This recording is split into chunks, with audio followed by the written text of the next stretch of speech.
कल हमने simple question solve किए थे, मार्क्स, कैलकुलेशन एंड परसेंटेज। लेकिन मैक्सिमम स्टूडेंट यहीं पर एक कॉमन मिस्टेक कर देते हैं। वे क्वेश्चन को अलग समझ लेते हैं और प्रोजेक्ट को अलग। देखो, आज मैं वही सिंपल लॉजिक को एक रियल सिस्टम में यूज करने वाला हूँ।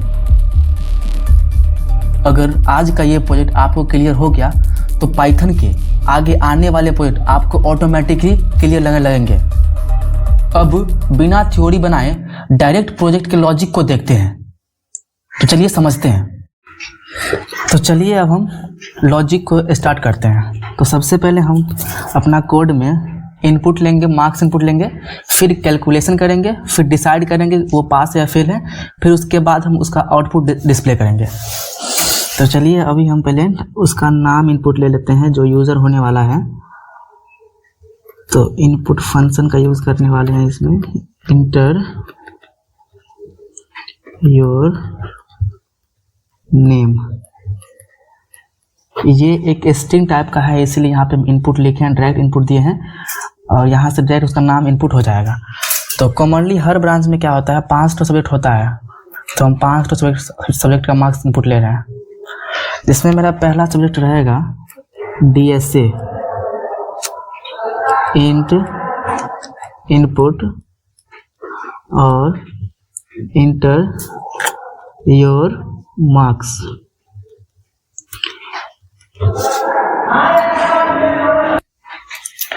फिर उसी तरह पाइथन का भी मार्क्स इनपुट लेंगे। Int input enter your marks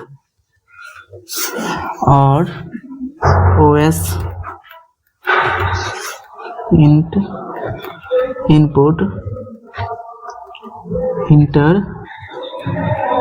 your marks.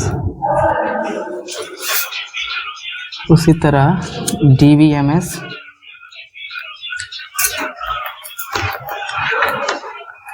Input enter your marks. और एक लास्ट है Java, int input enter your marks. ये 5 सब्जेक्ट का मार्क्स यहाँ पे इनपुट ले रहे हैं। उसके बाद हम कैलकुलेशन और परसेंटेज का लॉजिक लिखेंगे। तो ये सब आपको हमने कल पिछले वीडियो में रियल लाइफ क्वेश्चन के साथ में आपको समझाया था। उम्मीद है आप उसको देख लिए होंगे, और नहीं तो ये जो है यहाँ ध्यान दीजिए, ये इंट, क्योंकि मार्क्स जो होता है इंटीजर टाइप में होता है। इंटीजर मतलब क्या होता है, मतलब ये एग्जैक्ट पॉइंट को हम बोलते हैं इंटीजर। इंटीजर मतलब होता है एग्जैक्ट वैल्यू, जैसे 10, 20, 30, ये सब इंटीजर हो गया। उसी तरह होता है फ्लोट। फ्लोट होता है डेसिमल वैल्यू, जैसे 10.5, 10.6, जो डेसिमल में हो उसको हम बोलेंगे फ्लोट। स्ट्रिंग होता है वही A से लेकर Z तक, ये सब कुछ डेटा टाइप है, आपको हम पहले पढ़ा चुके थे ये सब टॉपिक। तो इतना कुछ समझ के आप यहाँ पे मार्क्स इनपुट ले लिए। अब हम कैलकुलेशन और परसेंटेज का लॉजिक लिखते हैं। तो टोटल नाम का एक वेरिएबल बनाएंगे जिसमें ये सभी को हम ऐड कर देंगे। DSA plus Python plus OS plus DBMS database management system plus Java, ये सभी को हम ऐड कर देंगे टोटल नाम के वेरिएबल में। और परसेंटेज निकालने के लिए क्या करेंगे, एक परसेंटेज नाम का एक वेरिएबल बनाएंगे जिसमें टोटल डिवाइड बाय 5, क्योंकि 5 सब्जेक्ट का मार्क्स इनपुट ले रहे हैं, इसलिए यहाँ पे हम 5 दिए हुए हैं। अगर 6 होता तो यहाँ पे 6 देते। और टोटल मतलब क्या होगा, ये सब का जितना मार्क्स है सबको हम जोड़ के फिर हम जितना सब्जेक्ट है उससे हम डिवाइड कर दिए। परसेंटेज का लॉजिक समझ गए होंगे। तो अब हम सब चलते हैं डिसीजन, जहाँ पे वो डिसाइड करेगा वो पास है कि फेल है, डिपेंडिंग ऑन योर परसेंटेज। तो चलिए अब हम उसका लॉजिक लिखते हैं। उसका जो लॉजिक होने वाला है वो कंडीशनल स्टेटमेंट्स होगा। जैसे if percentage percentage greater than is equal to 33, अगर उसका मार्क्स 33 से ज़्यादा या उसके बराबर है तो एक रिजल्ट नाम का यहाँ पे बनाइए वेरिएबल और उसमें यहाँ पास लिख दीजिए, पास लिख देंगे। तो इससे क्या होगा, अगर उसका परसेंटेज 33 या उसके बराबर है, 33 से बड़ा या उसके बराबर है तो वो पास है, नहीं तो एल्स नाम का एक कंडीशनल स्टेटमेंट होता है और उसमें एक रिजल्ट नाम का एक बनाएंगे वेरिएबल और वहाँ पे हम उसको फेल कर देंगे। ये कंडीशनल स्टेटमेंट है। इसके बारे में हम अगले वीडियो में बहुत अच्छा से पढ़ने वाले हैं। तो ये जो है ये डिसाइड करता है कैलकुलेशन एंड परसेंटेज, और ये डिसाइड करता है कंडीशन कि पास है या फेल है, depending on your percentage. Decide pass and fail.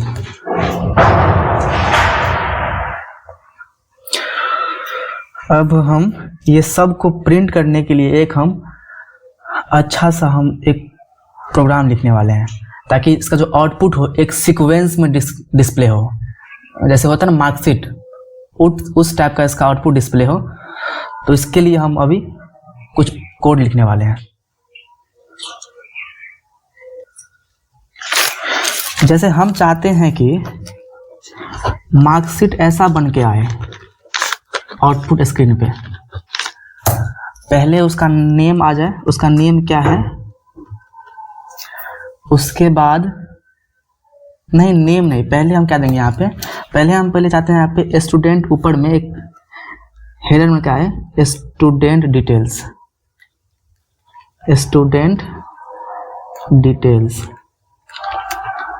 ये पहले ऊपर में आ जाए। उसके बाद यहाँ पे नेम उसका रहे और उसका मार्क्स रहे और परसेंटेज और रिजल्ट और उसका रिजल्ट भी, ये सब आउटपुट स्क्रीन पे दिखे। हम चाहते हैं कि कुछ ऐसा इसका मार्कशीट तैयार हो। तो इसके लिए हम चलिए कोड लिखते हैं अभी अपने कॉपी पे और समझते हैं, फिर उसके बाद जाके हम इसको रन करेंगे लैपटॉप पे। तो चलिए अब हम अपना आउटपुट डिस्प्ले बनाते हैं। ये कमेंट लिख दिए डिस्प्ले आउटपुट। उस साइड पेज था, खत्म हो गया था, इसलिए उसको हम नेक्स्ट पेज ला के लिख रहे हैं। तो स्ट्रक्चर मेरा कुछ इस टाइप का था। तो पहले हम लिखेंगे स्टूडेंट डिटेल्स। तो यहाँ पे हम क्या करेंगे, यहाँ लिखेंगे प्रिंट STUDENT स्टूडेंट डिटेल्स। फिर यहाँ लिख देंगे प्रिंट नेम, और यहाँ पे डाल देंगे नेम जो यूजर यहाँ पे इनपुट किया था। तो हम पहले यहाँ पे नेम को यहाँ प्रिंट करा देंगे जिस प्रकार मेरा यहाँ पे था स्ट्रक्चर, और उसके बाद यहाँ पे हम टोटल मार्क्स यहाँ पे प्रिंट करना चाहते हैं। तो प्रिंट यहाँ पे लिखेंगे टोटल मार्क्स, और यहाँ पे टोटल को हम यहाँ पे टोटल नाम का वेरिएबल यहाँ पे हम ला लेंगे। जैसा कि आपने वहाँ देखा था, दिखाते हैं आपको, ये रहा। और देखिए यहाँ पे टोटल, इसको यहाँ से हम उसको कॉल किए और वहाँ पे जाकर उसको हम प्रिंट कर दे रहे हैं, यानी कि इसका जो आउटपुट होने वाला है वो उस स्क्रीन में जाकर दिखेगा। फिर हम यहाँ प्रिंट कर देंगे परसेंटेज को,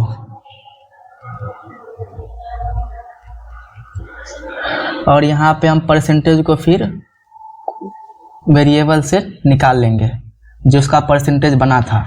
जैसे कि आप देख रहे होंगे यहाँ पे परसेंटेज नाम का यहाँ पे बनाया वेरिएबल जिसका ये लॉजिक है। अब इसका जो आउटपुट होगा वो वहाँ जाकर प्रिंट हो जाएगा। समझ गया। अब हम रिजल्ट यानी कि फाइनल, इसका जो फाइनल वो पास है कि फेल है वो हम चेक करते हैं रिजल्ट। और ये रिजल्ट जो है आप देखिए यहाँ पे कंडीशनल स्टेटमेंट के पास में यहाँ रिजल्ट नाम का वेरिएबल है और उसका रिजल्ट 33% से ज़्यादा है तो वो पास है तो वो फेल है। तो यहाँ पे रिजल्ट को हम डाल देंगे। अब जो वहाँ पे उसका आउटपुट आएगा वो यहाँ पे दिखेगा। अब चलिए आपको हम दिखाते हैं कोड को पूरा।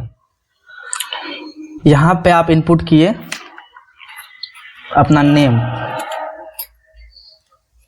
ये रहा पूरा प्रोजेक्ट का प्रोग्राम। आप इसको देख लीजिए और कॉपी पे नोट कर लीजिए।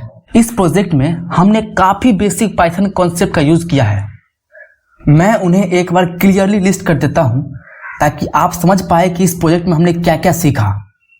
Input output function, variable, arithmetic operator and type casting and if else statement, इतना कुछ हमने इस प्रोजेक्ट में सीखा है। और कल के वीडियो में हम प्रोजेक्ट नहीं, पहले लॉजिक, हम रियल लाइफ क्वेश्चन सॉल्व कराएंगे based on 2 important topic, conditional statement and for loop. दोनों कॉन्सेप्ट आगे के सारे पाइथन प्रोजेक्ट का बेस बनने वाले हैं। तो आप इसे पढ़ लीजिएगा और कल हम इस पे 5 रियल लाइफ क्वेश्चन सॉल्व करेंगे और फिर हम उसके नेक्स्ट डे हम प्रोजेक्ट बनाएंगे। तो मिलते हैं नेक्स्ट वीडियो में, तब तक के लिए बाय।